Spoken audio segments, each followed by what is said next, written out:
Guys, yesterday, Zach Rosenblatt, he's the Zach Jackson for the New York Jets, the Athletics beat reporter, put out an article for possible backup quarterback trade targets for New York this summer. A name on that list was Dillon Gabriel. This is what Zach Rosenblatt had to say about the Jets possibly exploring a trade for Dillon Gabriel. Quote, "This wouldn't excite anyone, but Gabriel was a third-round pick a year ago. Whether he should have been or not is another story. But the Browns' QB room is suddenly busy with Shedeur Sanders' presence, Deshaun Watson's return, and the addition of rookie Taylor Green. Gabriel did throw for 7 touchdowns and 2 interceptions in 6 starts as a rookie, albeit while losing all but 1 start with a sub-60 completion percentage." This got me thinking. We can include Gabriel in the list, but which players do you guys feel most confident who are on the Browns roster right now will not be here for week 1 when the 2026 season rolls around? Dustin, what say you?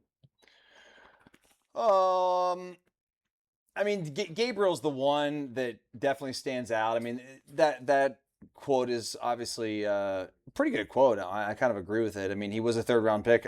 I've been there. I was a third-round pick, and like, you get opportunities. You know, no one's going to give up on you after 1 year, meaning like somebody may want to, if the Browns are not going to see a need for him, they may be able to get something for him.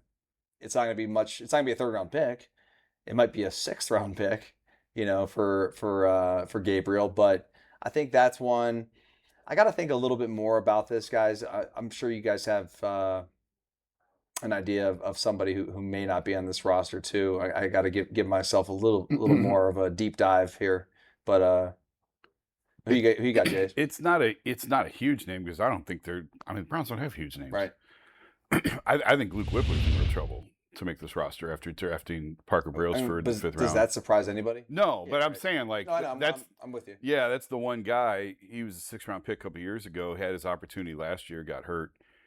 But with some of the free agent signings that they made and then really drafting Brailsford in the 5th, I know Whippler can play guard, but that was the first name that came to me. I'm trying to avoid the quarterbacks at all costs on this. And they just don't have a lot of, I mean, not that Luke Whippler's name recognition at all, but they just don't have a lot of big names. Right. So I struggled on this one a little bit. Well, I looked at it like this. I'll go back to Zach Jackson. He was on Friday. And there's a couple of guys, he keeps mentioning this, and you know, he talks about Denzel Ward being a guy who was at all that OTA stuff. He's traditionally there all the time. He's traditionally a guy that doesn't miss. He's missed some time. We talked about when the Myles Garrett thing happened, all of a sudden now you're in a different mindset because now you're like, oh, if Myles Garrett's gone, everybody is up for everybody. Nobody is really safe, especially if you're over a certain age. You take a look at a guy like Grant Delpit. Grant Delpit is a guy who as well wants a new contract. We don't know if they're going to give it to him. He's kind of in no man's land when we talk about that as well. I also go on the other side of the football. I can give you a guy who I really think, and this might be tough, when you start hearing guys like, I don't know what's going on with Mike Hall Jr. Yeah. Now, he's a 2nd-round pick, and when you're a 2nd-round pick, you get a certain amount of leeway. He plays defensive tackle, but they do have Mason Graham. They do have Malik Collins. They do have Aiden Huntington, who's a guy that they, is a lower price guy, but they like his skill set, undersized, but can do some things pass rush wise. So he's a guy that you kind of look at, especially when it comes to injury. Now, I think he's on the fringes because, again, he's a 2nd-round pick, and I think they want to get something out of him. But I would say, for me, the crown jewel is Cedric Tillman. Cedric Tillman got to be on the look, bro, because at the end of the day, they got Denzel Boston, who is the same body type as him. He's younger. He's a high draft pick. They also got a little more crowded with Casey Concepcion back. Isaiah Bond is taking a step forward.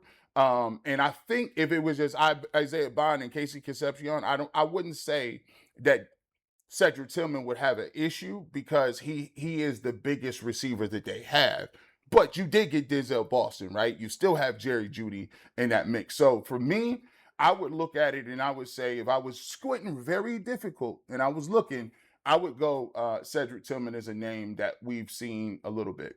All right, Is now the question that Mike put on our rundown was which player are you most or definitely won't be here, right? So we've gone from definitely won't be here to which player could be traded by week 1. That's a pretty big gap there, Mike. Like, which is it? It is a big gap. I mean, listen, sometimes to put on the banner, you have to fit a certain amount of characters. Yeah. Here's Which player what are Mike you wrote. most confident. It's all the same. Question for you though, Jason. And I understand what I sent you and what the banner says slightly different. But this is my show. I can do what I want. Wait. You're not here for the next couple of days. cold It is water okay. all on I your let you little switch your list. schedule this week. I run the show. I put my own banners in. Calling an audible in the middle of the route. Chances? What are the And then I chances? changed Jerry it, Jeudy, and I was like, "Oh, I'm gonna just say what G. Bush gonna say." Like, Yeah. What are the chances that Jerry Jeudy is not on the roster week 1? You know, I thought about that. I thought long and hard about that. We talked to Zach about that last week. It's not a contract year for him. He'd be traded, right? No, he got guaranteed money. Yeah, You would have to trade I him. think he's here because of his contract. Right. That's the only reason. I remember when they got him, they gave him that extension. And Yeah. it surprised a lot of people. And then he played kind of worth that value that first season. Yeah. But then took a step back last year for sure. I think next year they can get out of it if they want. I think this year it's kind of. I think he's stuck. Yeah. Like, I mean, if somebody calls up with like a 4th or 5th round pick, Oh, I mean, sure, but I don't know who would. I just don't know how much he's gonna like. How much value does he have with this team with the new rookies? Like, how much PT is he even gonna see? I think he's gonna play a lot. You think I'm crazy? Well, okay, At least early. Okay, but is he going to get the touches? And we know that he's not. If he doesn't get touches, he's not going to be that happy. Yeah. he is. Oh, if there's a way to get out of him, I would look into it. But I just don't think that. I think we're a year away from that. It's going to be very interesting to see how Todd Monken goes about it, because I don't think Todd Monken has a problem playing anybody. Like, he's signifying, I'll play whoever I want to play. It's his first year. And if Jerry Jeudy isn't active, or if he drops a couple of footballs, is that going to be something where you see these young guys playing? And they got 3 young dudes that Isaiah Bond and Concepcion and Denzel Buff, they want to give touches to. So my thing is, if he's not playing, or if he's not getting the targets like Dustin's saying, is he going to be an issue? Is it a problem? Mm-hmm. Well, that's my concern. Yeah, that's and we've shown some things like last year. You can see on the sidelines he's going back and forth with Shedeur Sanders. You've seen some things before, but you know the crazy part about it is, if he came up and he showed up McNuggets and he was like a guy who what he was when Jameis Winston was throwing him the football, I think that his skill level can really elevate the offense. Like, he's not a completely garbage player. No, like, he had a bad year. He had a bad year. Yeah, like, he's not trash, Jason. Like, he just has mental lapses sometimes where it's like he can't get out of his own way a little bit. Yeah. Right, but is that a guy that is trustworthy, that you can count on in a big moment? I mean, on a bad team, like, he can put up some numbers like he did 2 years ago. Last year, another bad team that didn't put up the numbers. They're not going to be much better this year. I couldn't trust him. My issue with Jeudy, real quick. Receivers are known as a little bit divas, right? Historically speaking, Terrell Owens, Chad Ochocinco, like, Jerry Jeudy isn't good enough to be a diva on the sidelines like he was at times last season if he's only producing 600 yards. You know what I mean? Like the hot, crazy stuff. And like, also, to be a diva, you have to have at some point It's in your not in the career right way. produced. And in the 900 yards he had in 24 is nothing to write home about. Like, T.O. is a Hall of Famer. Like, Ocho Cinco is Ocho Cinco. Yes. You know, these guys, Chris Carter can say whatever the hell he wants on the sidelines. If you've got that clout, this guy doesn't have that clout. Yeah, the 600, down to 1,200, is that an outlier? We don't know.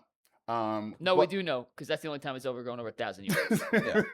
Not saying he can't repeat it, 900, but like, that 1,200. is his career I outlier. was trying to save you, Jerry. I was trying to give you the benefit. McDuggan said, "Nah, bro, you can't. You talked about my rundown." I'm Jerry not got saying to he go. can't get back to that, but I'm saying so far throughout his career, his receiving yards, 856, Okay. 467, 972, 758, 1,229, 602. Yeah, he about 700-800. Yeah. That's his mode. That's his mode. You know what I'm saying? That's his mode right in there. So So